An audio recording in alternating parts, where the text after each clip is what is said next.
राधा वल्लभ श्री हरिवंश। राधे राधे मित्रों, मैं हूं आपके ब्रज क्षेत्र से। आशा करता हूं कि आप खुश होंगे। ठाकुर जी की एवं राधा रानी की एवं समस्त देवी देवताओं की आपके ऊपर कृपा होगी और आप हमेशा इसी प्रकार अपना जीवन यापन खुशी के साथ करते रहेंगे। हमेशा की तरह कुछ बातें अच्छी लगी तो सोचा आपको भी उनके बारे में बताया जाए। तो बात कुछ ऐसी है मित्रों कि एक बार एक रावल नाम के गांव में एक किसान रहता था। वह किसान अत्यंत मेहनती था।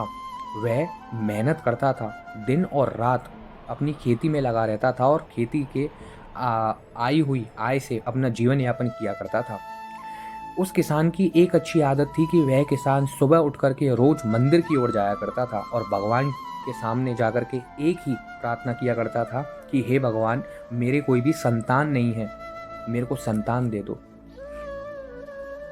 उसे ईश्वर पर अत्यंत विश्वास था और विश्वास कहते हैं ना मित्रों कि अगर किसी भी चीज़ पर हम विश्वास करते हैं तो एक ना एक दिन वो हमारी ज़रूर सुनता है। तो ईश्वर ने, ऊपर वाले ने, भगवान श्री कृष्ण ने उसकी सुनी और कुछ समय बाद उसके घर में एक पुत्र ने जन्म लिया।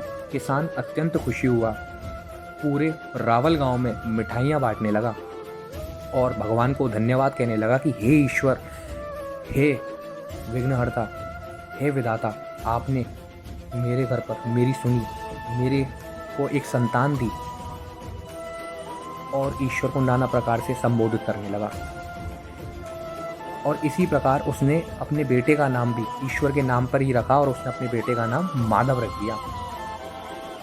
धीरे धीरे करके बच्चा बड़ा हुआ। जैसे ही बच्चा बड़ा हुआ तो वह भी अपने पिता के संस्कारों पर चलने लगा, पिता की बातों पर चलने लगा। जिस प्रकार उसके पिताजी सुबह मंदिर की ओर जाया करते थे तो वह भी सुबह मंदिर की ओर जाया करता था। वह भी अत्यंत मेहनती था, कक्षा में हमेशा अव्वल आया करता था। एक दिन उसके पिताजी उससे कहते हैं कि बेटा, एक बात मेरी हमेशा याद रखना कि भगवान पर भरोसा हमेशा बनाकर रखना। किसी भी प्रकार की परिस्थिति आए, किसी भी प्रकार की परिस्थिति आए, पर भगवान पर से भरोसा बिल्कुल मत हटाना। कुछ समय बाद, कुछ दिनों बाद उसके पिताजी वैकुंठ धाम को प्राप्त हो गए, अर्थात उसके पिताजी की मृत्यु हो गई। एक दिन वह कक्षा में अव्वल नहीं आ पाता है। कुछ नंबरों से, कुछ अंकों से वह चूक जाता है और वह घर आकर के अत्यंत दुखी होता है, रोने लगता है और रोते रोते भगवान को कोसने लगता है और कहता है कि हे ईश्वर, मैं इतनी मेहनत करता हूँ लेकिन आप मेरी नहीं सुनते हो। ये सब आपकी वजह से हुआ है, आपने ही मुझे अव्वल नंबरों से पास नहीं किया, वरना मैं हर बार अव्वल नंबरों से पास होता हूँ। और धीरे धीरे करके अपना भरोसा अपने भगवान पे से दूर कर लेता है। जहाँ वो सुबह रोज मंदिर जाया करता था, अब वह रोज मंदिर की ओर नहीं जाया करता है। उसका ईश्वर पर से धीरे धीरे विश्वास उठने लगता है। लेकिन कुछ दिन बाद उसके पिताजी की बातें उसको याद आने लगती हैं और वह सोचता है कि मेरे पिताजी कहा करते थे कि बेटे, ईश्वर पर से विश्वास कभी मत उठाना। कितनी भी, किसी भी प्रकार की परिस्थितियाँ आएँ, लेकिन ईश्वर पर सदैव विश्वास बना करके रखना। जैसे ही उसको ये बातें याद आने लगती हैं तो स्वयं वो इन चीज़ों को महसूस करने लगता है और उसके अगले दिन सुबह उठ करके ईश्वर के समक्ष जा कर के खड़ा होता है और कहता है कि हे ईश्वर, हे विधाता, मुझे माफ़ कर दो, मैं आपकी कृपा को नहीं समझ पाया, मैं अपने पिताजी की कही हुई बात पर नहीं चल पाया।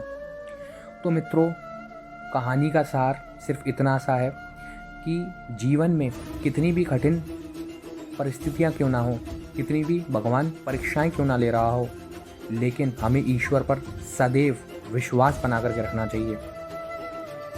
ईश्वर हमेशा हमारा भला चाहता है, हमेशा वो हमारा अच्छा चाहता है, लेकिन हम समझ नहीं पाते हैं, उनकी बातों को मान नहीं पाते हैं। जिस प्रकार वह बच्चा अपने पिताजी की कही हुई बात को नहीं याद रख पाया और ईश्वर पर से उसने भरोसा उठा दिया, इसी प्रकार हम भी परिस्थितियों में फंस जाते हैं और परिस्थितियों में फंसने के बाद ईश्वर पर से अपना विश्वास उठा देते हैं और भगवान को तरह तरीके से, नाना प्रकार से कोसने लगते हैं। जो ईश्वर हमारा भला चाहता है, जिस ईश्वर ने हमको जन्म दिया, जिस ईश्वर ने हमको इतनी चीज़ें दी, उसको हम नाना प्रकार से कोसने लगते हैं और उस समय पर हम माया के जाल में फंस जाते हैं।